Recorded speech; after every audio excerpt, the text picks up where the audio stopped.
Vitor, cumpridos os objetivos, foi difícil este campeonato? Foi muito difícil, para já porque foi curto. Quando temos poucas provas, os erros permitidos são menos.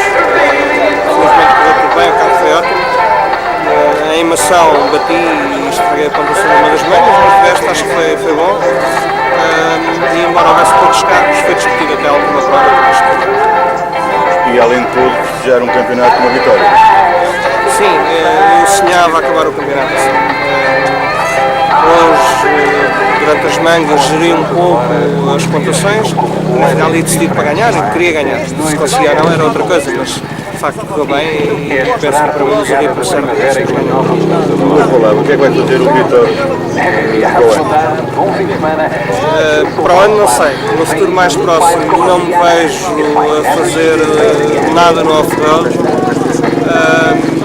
porque sinto que não consigo servir os meus patrocinadores com dignamente, especialmente quando temos pessoas na Federação incompetentes, pessoas que não sabem os regulamentos e que vêm a representar a Federação Portuguesa de Automobilismo e Karting.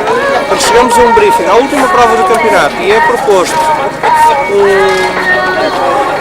uma partida num piso diferente que é aquele que não é o da autocross,